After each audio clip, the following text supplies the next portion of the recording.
कल बेल पर बहस भी हुई है रोशन रोही के केस में जी। जब 23 तारीख को 23 जनवरी को जब केस रिजेक्ट हुआ था पटना सिविल कोर्ट से जी, तो उसके बाद इन लोग हाई कोर्ट में आए, हाई कोर्ट में बेल फाइल किए, हाई कोर्ट में बेल फाइल किए, तो इनकी कल केस बेल पर बहस हुई है। अच्छा। लेकिन कोर्ट किसी नतीजे पर नहीं पहुंची है। ऑनरेबल हाई कोर्ट ने जो लोकल सिविल कोर्ट की जो सारे जो डॉक्यूमेंट्स हैं जी, जो चार्जशीट है, मेडिकल रिपोर्ट है, केस डायरी है, वो सब का मांग किया गया है और विपक्षी को नोटिस किया गया है और अगली सुनवाई के लिए जो है कि केस को 21 मार्च को जो है कि इस केस को लिस्टेड करने के लिए माननीय उच्च न्यायालय ने जो है कि इसमें तिथि को निर्धारित किया है।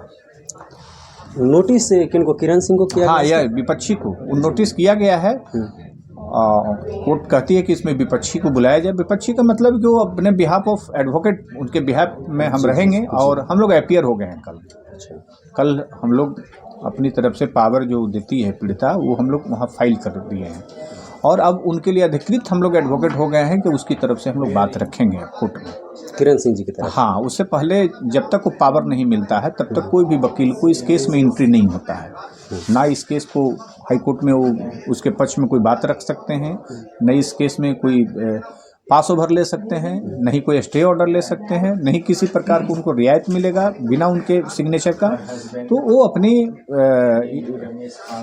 पावर जो है कि अब हाई कोर्ट में फाइल कर दी है पीड़िता भी आ गई है हाई कोर्ट में, रोशन रोही भी हाई कोर्ट में बेल फाइल किए हुए हैं। अब दोनों वकीलों का वहाँ पे 21 तारीख को जो है कि बहस होगी। 21 मार्च तक, 21 मार्च को बहस होगी। 21 मार्च को बहस की डेट रखी गई है बेल पिटीशन पे बहस की।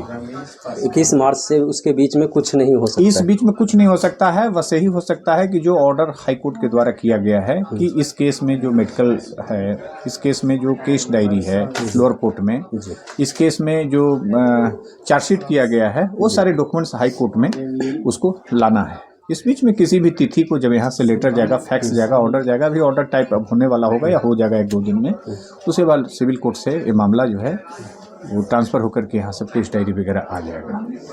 इन जो कहा जाता है कि पॉक्सो एक्ट लग जाता है तो इस पर मतलब बेल मिलना सर बिल्कुल असंभव हो जाता है, ऐसा सुनने को आया है। क्या आपका क्या? नहीं, बिल्कुल आप सही कह रहे हैं, आप की जानकारी सही है और लोगों को भी जानकारी होना चाहिए कि जहाँ पॉक्सो लग जाता है और जहाँ ग्रेवियस सेक्शन 376 लग जाता है या फिर और ऐसे सेक्शंस हैं जो गंभीर प्रकृति के माने जाते हैं और किसी चाइल्ड के साथ, छोटे बच्चों के साथ आप अपराध करते हैं, तो वैसे मामले में आपको राहत की कोई गुंजाइश नहीं है। कोर्ट कहती है कि इसमें पनिश किया जाए, अभियुक्त को सजा दिया जाए और इस केस में भी रोशन रोही को सजा होगा।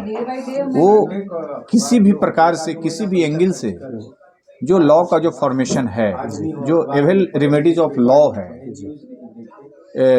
पब्लिक के लिए, उसके हिसाब से रोशन रोही को इस केस में जब ट्रायल शुरू होगा, जब केस में गवाहों का बयान होगा, पीड़िता का जो है कि एग्जामिनेशन बिफोर द कोर्ट होगा, इनका जब बयान होगा, तो अब उसमें इसके आधार पर जो है कि हमको नहीं लगता रोशन रोही को अब कोई इस केस में कोई राहत मिलेगा, ना हाई कोर्ट से मिलेगा और न ही लोअर कोर्ट में जो ट्रायल का जो स्टेज है उसमें मिलेगा, क्योंकि वहाँ भी जो गवाहों का जो बयान आया है, पीड़िता का जो केस डायरी में जो बयान है, वो सब पर्याप्त है सजा के लिए। इसके आधार पर जो हम लोगों का जो अनुभव कहता है, जो हम लोग देखे हैं कि केस डायरी में जब इतने मटेरियल रहते हैं, जब किसी केस को पीड़िता जो है कि कोर्ट में जो है कि कंटेस्ट कर रही है, गवाह जो है कंटेस्ट कर रहा है, तो उस केस में ऐसे मामले में लोअर कोर्ट सजा देती है और सजा होगा। अगर इस मामले में किरण सिंह अगर फिर से जैसे रोशन रोही को अगर सपोर्ट करना चाहें तो क्या बेल मिल सकता है सर? देखिए, सपोर्ट करने के आधार पर बेल की गुंजाइश हो सकती है, लेकिन सजा कम नहीं होगा। बेल में कुछ रियायत हो सकता है कि कोर्ट उस पर जो है कि सहानुभूति पूर्वक विचार कर सकती है कि जब दोनों मिल जाए या शादी कर ले, तो इसके आधार पर कोर्ट हो सकता है कि दोनों परिवार बन गया है, तब इसको जेल में रखने से क्या फायदा है। तो रोशन रोही यदि ऐसे विचार में आते हैं, उनके वकील साहब कोर्ट में कहेंगे या उनके फैमिली के लोग ऐसे कहेंगे कि इन लोग परिवार बनना चाहता है, रिश्ता दोनों परिवारों में मधुर हो गया है, तो इसके आधार पर कोर्ट नम्रता बरत सकती है या फिर उसको कोई प्रोविजनल बेल की बात हो सकती है। लेकिन ट्रायल में यदि पीड़िता रिफ्यूज भी करेगी कि हम केस को कंप्रोमाइज कर लिए हैं, तो डॉक्टर और पुलिस की गवाही के आधार पर केवल मात्र से भी रोशन रोही को सजा होगा, कंप्रोमाइज के बाद भी सजा होगा। कंप्रोमाइज होने के बाद? जी, बहुत सारे मेरी जो दर्जनों केस मैंने ऐसे किया है पॉक्सो में, जिसमें कि केस कंप्रोमाइज हो गया है। विपक्षी के साथ शादी कर लिया है अभियुक्त पक्ष के लोग, अच्छा। लेकिन फिर भी उस केस में सजा हुआ है। बहुत सारे ऐसे केस मेरे पास जजमेंट हैं, जिस केस को मैंने किया है पटना सिविल कोर्ट में। तो जिस तरीके से रोशन रोही जी के जो एडवोकेट सर हैं, वो जिस तरीके से मतलब संभावना इसको कह सकते हैं, या मतलब आस एक दे रहे हैं कि रोशन रोही जी को हम महीने 2 महीने में बिल्कुल बाहर कर देंगे। आप तो इस पर क्या कहेंगे उनके सर? वकील साहब विद्वान अधिवक्ता, हम उनके बारे में क्या बोल सकते हैं? वो भी वकील है, पेशा कर रहे हैं, जी।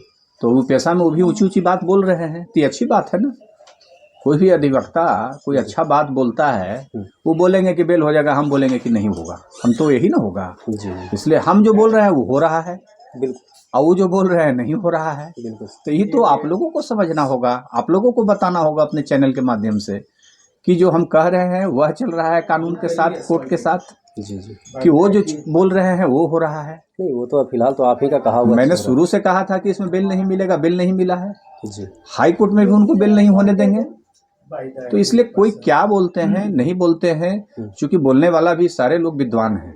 हम किसी की विद्वता पर कोई सवाल नहीं उठा सकते हैं, क्योंकि सब साथी भाई हम लोग होते हैं। जी जी। समझे ना, आज कभी उस केस में वो हैं, आज किसी उस केस में वो हैं, इसलिए हम लोगों का ये चलते रहता है। हमारा कोई व्यक्तिगत कोई टिप्पणी नहीं है, लोग अपने अपने क्लाइंट के फेवर में कहते हैं। लेकिन इतना जान लीजिए इस केस में आप लोग के माध्यम से कहना चाहते हैं, जिस प्रकार से उनकी सिविल कोर्ट में जो है कि केस रिजेक्ट हुई है, पटना हाई कोर्ट में भी यहाँ के बेंच से, ऑनरेबल हाई कोर्ट के बेंच से भी उनको कोई बेल की कोई गुंजाइश नहीं है। उनकी बेल रिजेक्ट होगी और मैं विरोध करूंगा, मैं विरोध के लिए खड़ा हूँ। पीड़िता आ चुकी है, उनकी पावर फाइल हो चुकी है, इसलिए अब उनको इस केस में कोई राहत नहीं है। इस केस में ट्रायल होने जा रहा है अब 1-8 महीने के बाद। जब गवाही पर स्टार्ट हो जाएगा केस, तो बीच में कहीं बेल की कोई जगह नहीं है, बेल देने की कोई बात हो ही नहीं सकता है। अच्छा, हाई कोर्ट से अगर ऊपर जाएं तो सर क्या कुछ अब उच्चतम न्यायालय तो सर्वोच्च न्यायालय जिसको कहा ही गया है, अब वो तो खुद एक अपने आप में बहुत बड़ी जो है कि कानून निर्माता ही है। जी जी। वो कुछ भी कर सकते हैं, लेकिन वहाँ भी जो रिमेडीज किसी को भी मिलेगा, तो जो एवल रिमेडीज ऑफ लॉ है जी। उसी के दायरे में मिलेगा। वहाँ भी कोई नया क्रिमिनल जुरिस्प्रूडेंस में जो कानून बने हुए हैं, तो सुप्रीम कोर्ट में भी वैसे ही, और खास करके ऐसे मामले में आपको जानकारी के लिए बता दें, तो सुप्रीम कोर्ट में तो कतई जो है कि कभी किसी को इस प्रकार के केस में जो है कि रियायत नहीं मिलेगा, क्योंकि सुप्रीम कोर्ट ही बहुत सारे ऐसे केस में जिसमें पॉक्सो लगा हुआ हो, जी बिल्कुल, 376 लगा हुआ हो, शादी कर लिया हो पीड़िता और अभियुक्त, उसके बाद सुप्रीम कोर्ट पता चलता है कि उसको जो है कि पनिश कर दिया, हाई कोर्ट के जो है कि जजमेंट को पलट दिया, लोअर कोर्ट के जजमेंट को पलट दिया, तो सजा होता है सुप्रीम कोर्ट में, सजा जाके बरकरार हो जाता है। इसलिए सुप्रीम कोर्ट तो और इस मामले में सख्त है। सारे कानून जो बने हुए हैं करीब करीब क्रिमिनल जुरिस्प्रूडेंस, तो वो तो सब सुप्रीम कोर्ट आधारित है। सारे डिसीजन सुप्रीम कोर्ट से जो है कि हम लोग देखते हैं, रूलिंग्स जितने भी आता है सुप्रीम कोर्ट का रूलिंग्स है। अब आप जानते हैं कि हाई कोर्ट और सुप्रीम कोर्ट, जानकारी के लिए आपको लोग को बता दें, यह जो है अभिलेखाकार जो है कि कोर्ट माना जाता है, रिकॉर्ड कोर्ट माना जाता है। इसके एक भी डिसीजन जो होते हैं वह नजीर होता है आगे के केस के लिए। हाई कोर्ट और सुप्रीम कोर्ट का कोई भी केस किसी भी मामले में, सिविल मामले में चले जाएं, क्रिमिनल मामले में चले जाएं, यदि पूर्व में इस प्रकार के किसी केस में हाई कोर्ट ने या सुप्रीम कोर्ट ने डिसीजन दिया है, तो वह नजीर पेश होता है। आगे जो भी इस तरह के मामले होंगे उस तरह के मामले में रियायत मिलेगा जो है कि अभियुक्त को या पीड़ित को या फिर आवेदक को। तो इस केस में, तो इससे पहले जो है कि ना हाई कोर्ट में जो है कि पॉक्सो जैसे केस और 376 में बेल मिला है और नहीं सुप्रीम कोर्ट से मिला है, सिर्फ सजा हुआ है। तो वैसे ही रूलिंग्स के आधार पर इस केस में भी मैं बोल रहा हूँ, मैं बाहर से नहीं बोल रहा हूँ, बिल्कुल बिल्कुल, हम कानून सम्मत बात बोल रहे हैं कि इसमें सजा होगा जो पहले का रूलिंग बना हुआ है। आप किसी से भी पूछ लीजिए कि जहाँ 376 लग गया हो। अब पीड़िता का बयान आपको बता दें, एक जानकारी आपके चैनल के माध्यम से कि 376 में एक बहुत बड़ी रूलिंग है सुप्रीम कोर्ट का। आप लोग जान लें कि सिर्फ पीड़िता का ही बयान होता है अभियुक्त को सजा कराने के लिए, कोई गवाह की इसमें जरूरत नहीं है, कोई मेडिकल की जरूरत भी नहीं है। आप किसी भी विद्वान अधिवक्ता से बात पूछ सकते हैं, मेडिकल रहे या नहीं रहे, पॉक्सो यदि लगा हुआ 376 लगा हुआ है तो पीड़िता का बयान ही काफी होता है सजा कराने के लिए। इसलिए इस केस में सिर्फ पीड़िता का बयान ही काफी है रोशन रोही को सजा कराने के लिए। इसलिए आपके चैनल के माध्यम से बता रहे हैं कि जब तक हम इस केस में हैं, पीड़िता हमको अपना पावर दी है, हम इस केस में विरोध के लिए खड़े हैं। इस केस में उनको कोई रियायत नहीं मिलेगा। तो आज का वीडियो आप लोगों को कैसा लगा हो और मुकेश सर के द्वारा जो आपको जानकारी मिला है उसके पर आप लोग भी अमल कीजिएगा, विचार बनाइएगा। और जिनको जानकारी इस बारे में है उन लोगों को तो समझ में आ चुका होगा कि भाई रोशन रोही का बेल होना अभी असंभव है, जिस तरीके से हमारे साथ जो एडवोकेट सर हैं इनका कहना है। बाकी आप लोग का क्या राय विचार है अपना कमेंट कीजिएगा।